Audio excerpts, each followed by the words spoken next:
নমস্কাৰ স্বাগতম জনাইছো নিউজ আছামৰ অন্য এটা ভিডিঅ'লৈ অৰুণোদয় 3.0 এটা বিগ আপডেট আহিছে এটা গুৰুত্বপূৰ্ণ আপোনালোকৰ বাবে অতিকৈ সুখবৰ যিসকলে এতিয়ালৈকে অৰুণোদয় পোৱা নাই আৰু লগতে যিসকলে অৰুণোদয় আঁচনি ইতিমধ্যে পাই আছে তেওঁলোকৰ বাবে বহুতেই ভাল খবৰ কিনো আপডেট আহিছে আপোনালোকক সকলোবিলাক জনাম লগতে যদিহে আপোনালোকে আমাৰ চেনেলত পোনপ্ৰথমবাৰৰ বাবে আহিছে তেনেহ'লে চেনেলটি ছাবস্ক্ৰাইব কৰি কাষৰ বেল আইকনটো প্ৰেছ কৰিবলৈ নাপাহৰিব যিসকলে পোনপ্ৰথমে আমি আলোচনা কৰিছোঁ যিসকলে একেবাৰে অৰুণোদয় পোৱা নাই আৰু লগতে তাৰ পাছত আলোচনা কৰিম অৰুণোদয় যিসকলে পাই আছে তেওঁলোকৰ বাবে আৰু এটা ভাল খবৰ লগতে আপোনালোকক ইয়াতে এখন দেখাইছোঁ চিঠি অৰ্থাৎ এখন পত্ৰ যিসকলে অৰুণোদয় পোৱা নাই তেওঁলোকৰ বাবে এই পত্ৰখন প্ৰত্যেকৰ ঘৰে ঘৰে এখন এনেকুৱা ধৰণে পত্ৰ পঠাইছে ইয়াতে আপোনালোকে দেখিবলৈ পাইছে আন্তৰিকতাৰে ইয়াতে আপোনালোকে হিমন্ত বিশ্ব শৰ্মা ডাঙৰীয়াৰ যেহেতু চহী আছে সেইটো দেখিবলৈ পাব আৰু লগতে এইখন আমাৰ মাৰ নামত আহিছে ইয়াতে দেখিছে শ্ৰীমতী শান্তি দেওৰাজা নাথ অৰ্থাৎ আমাৰ মাৰ নাম লগতে ইয়াতে দেখিবলৈ পাইছে 1 আগষ্ট তাৰিখে এইখন আহিছে বিষয় হৈছে অৰুণোদয় আঁচনি যি 3.0 অনুমোদন আৰু গেছ চিলিণ্ডাৰৰ বাবে ৰাজসাহাৰ্য শ্ৰদ্ধাৰ বাইদেউ এনেকুৱা ধৰণে লিখা আছে নমস্কাৰ গ্ৰহণ কৰিব অসমৰ ইতিহাসৰ সৰ্ববৃহৎ জনকল্যাণমূলক প্ৰভাৱশালী আঁচনি অৰুণোদয় 3.0 এগৰাকী হিতাধিকাৰী হিচাপে আপুনি নিৰ্বাচিত হৈছে তাৰ বাবে আপোনাক আন্তৰিক অভিনন্দন জ্ঞাপন কৰিলোঁ অৰ্থাৎ 3.0 যি আঁচনি হয় আঁচনিখন নোপোৱাসকলৰ বাবে এনেকুৱা ধৰণে এখন চিঠি অৰ্থাৎ এখন পত্ৰ পঠাইছে অসম চৰকাৰৰ ফালৰ পৰা এখন আমাৰ মাৰ নামত আহিছে লগতে ইয়াতে উল্লেখ কৰিছে অহা 17 ছেপ্টেম্বৰ তাৰিখৰ পৰা আমি অৰুণোদয় 3.0 আৰম্ভণি কৰিম আৰু সেই দিনাই আপোনাৰ বেংক একাউণ্টত মাহেকীয়া 1250 টকা জমা হ'ব ইয়াতে উল্লেখ কৰিছে অৰুণোদয় 3.0 যিসকলে একেবাৰে পোৱা নাই তেওঁলোকৰ যি লিষ্ট বা ইতিমধ্যে আহি গৈছে এনেকুৱা ধৰণে যদি আপুনি এখন চিঠি বা প্ৰপত্ৰ পাইছে তেনেহ'লে আপোনালোকে 17 ছেপ্টেম্বৰৰ পৰা এই যি 1250 টকা আপোনাৰ একাউণ্টত সোমাব বুলি ইয়াতে উল্লেখ কৰিছে আৰু লগতে ইয়াতে লিখা আছে এই ধনৰাশি আপোনাৰ পৰিয়ালৰ অত্যাৱশ্যকীয় খৰচ যেনে ঔষধ খাদ্য বিদ্যুৎ বিল আদিৰ বাবে প্ৰদান কৰা হ'ব এখন সমাজ আৰু পৰিয়াল গঠনত মহিলাসকলে আগবঢ়োৱা বৰঙণিক সন্মান জনাই অসম চৰকাৰে অৰুণোদয় আঁচনিখন গ্ৰহণ কৰিছে এই আঁচনিখনৰ জৰিয়তে ৰাজ্যৰ প্ৰায় 38 লাখ মহিলা উপকৃত হ'ব আৰু অসম চৰকাৰে প্ৰতি মাহে প্ৰায় 475 কোটি টকা এই আঁচনিখনৰ বাবদ খৰচ কৰিব বুলি উল্লেখ কৰিছে অৰ্থাৎ 17 ছেপ্টেম্বৰৰ পৰা আপোনালোকৰ 3.0 অৰ্থাৎ নতুন যিসকল আঁচনিত অন্তৰ্ভুক্ত হৈছে তেওঁলোকৰ টকা 17 ছেপ্টেম্বৰত শুভাৰম্ভ হ'ব আৰু লগতে 17 ছেপ্টেম্বৰতে আপোনালোকৰ নতুন যিসকল অৰুণোদয়ত অন্তৰ্ভুক্ত হৈছে তেওঁলোকৰ টকা সোমাব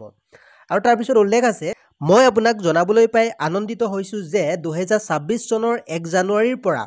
প্ৰযোজ্য হোৱাকৈ অসম চৰকাৰে পৰীক্ষামূলকভাৱে আৰু এখন আঁচনি প্ৰণয়ন কৰিছে সেই অনুসৰি 2026 চনৰ 1 জানুৱাৰী তাৰিখৰ পৰা অৰুণোদয় পৰিয়ালে ক্ৰয় কৰা প্ৰতিটো গেছ চিলিণ্ডাৰৰ বাবদ পোনপটীয়াকৈ আপোনাৰ বেংক একাউণ্টত 250 টকা প্ৰদান কৰা হ'ব ইয়াতে উল্লেখ কৰিছে যিসকলে ইতিমধ্যে অৰুণোদয় আঁচনি টকা পাই আছে লগতে নতুনকৈ যিসকলে অৰুণোদয় আঁচনি টকা পাব অৰ্থাৎ সকলোকে 26 চনৰ 1 জানুৱাৰীৰ পৰা 250 টকা অৰ্থাৎ যদিহে আপোনালোকে গেছ চিলিণ্ডাৰ ক্ৰয় কৰে যিটো মাহতে আপোনালোকে গেছ চিলিণ্ডাৰ ক্ৰয় কৰিব 1 জানুৱাৰীৰ পৰা 250 টকাকৈ আপোনালোকৰ একাউণ্টত সোমাব বুলি ইয়াতে উল্লেখ কৰিছে তাৰ পিছৰ যিখিনি মন্তব্য সেইখিনি আমি পঢ়িছোঁ যি মাহতে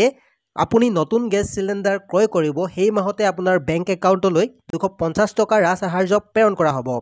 আঁচনিখন সুন্দৰভাৱে পৰিচালিত হ'লে ইয়াক আমি এক স্থায়ী ৰূপ দিব পাৰিম অৰুণোদয়ৰ হিতাধিকাৰীগৰাকীৰ নামত গেছ চিলিণ্ডাৰ সংযোগ নাথাকিলেও পাব অৰ্থাৎ এই আঁচনিখনৰ জৰিয়তে 2026 চনৰ 1 জানুৱাৰী এই আঁচনিখনৰ জৰিয়তে অৰ্থাৎ যদিহে আপোনালোকৰ যি মহিলাৰ নামত অৰুণোদয় আছে তেওঁৰ নামত যদিও গেছ চিলিণ্ডাৰ নাথাকে তেতিয়াও এই আঁচনিখনৰ টকা আপোনালোকে পাব পাৰিব অৰ্থাৎ আপোনালোকৰ পতি অৰ্থাৎ পত্নীৰ নামত অৰুণোদয় আঁচনিখন আছে বা আপোনালোকৰ পতিজন অৰ্থাৎ দেউতাজনৰ নামত যদিহে গেছ চিলিণ্ডাৰটো আছে তেতিয়াও আপোনালোকে এই আঁচনিখনৰ টকা পাব অৰ্থাৎ গেছ চিলিণ্ডাৰৰ যিটো 250 টকা আঁচনিখনৰ জৰিয়তে সেয়ে পৰিয়ালৰ যি সদস্যৰ নামত গেছ সংযোগ আছে তেওঁৰ আৱশ্যকীয় তথ্য গেছ চিলিণ্ডাৰৰ সংযোগ নাম্বাৰ আদি আমি আগবঢ়োৱা নতুন প্ৰপত্ৰখনত প্ৰদান কৰিব লাগিব অৰ্থাৎ পৰিয়ালৰ যিকোনো সদস্য হ'লেও হ'ব অৰ্থাৎ মা দেউতা বা যিজন মেইন ফেমিলিৰ যি ব্যক্তি আছে তেখেতলোকৰ নহ'লেও বা পুতেক জীয়কৰ যি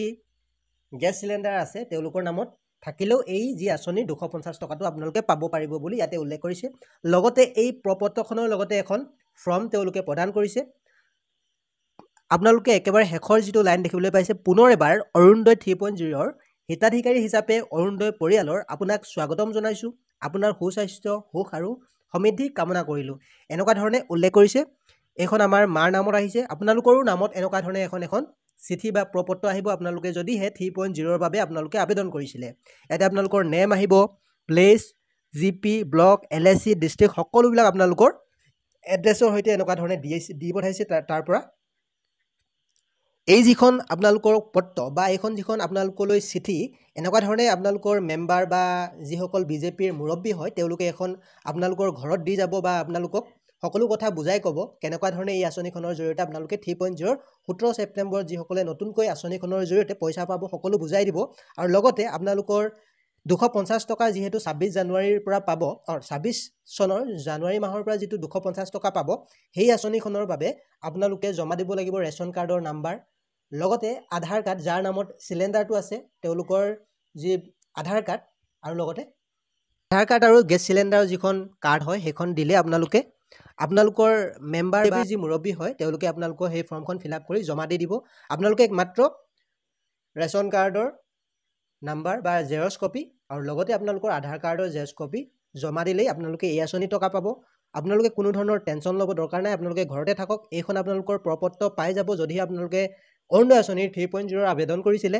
তো ইয়াকে আপোনালোকক জনাব বিচাৰিছিলোঁ আজিৰ ভিডিঅ'টিৰ জৰিয়তে যদিহে আপোনালোকে আমাৰ চেনেলত পোনপ্ৰথমবাৰৰ বাবে আহিছে তেনেহ'লে চেনেলটি ছাবস্ক্ৰাইব কৰি কাষৰ বেল আইকনটো প্ৰেছ কৰিবলৈ নাপাহৰিব আৰু লগতে বন্ধু বান্ধৱীৰ লগত ভিডিঅ'টি শ্বেয়াৰ কৰিবলৈ নাপাহৰিব এনেকুৱা ধৰণৰ ভিডিঅ'সমূহ পাই থাকিবলৈ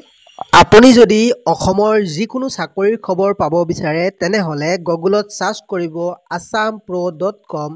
এই ৱেবছাইটতে আপোনালোকে অসমৰ যিকোনো ঠাইৰ অসম চৰকাৰৰ বা যিকোনো প্ৰাইভেট চাকৰি হওক যিকোনো চাকৰিৰ খবৰ আপোনালোকে এই ৱেবছাইটত পাব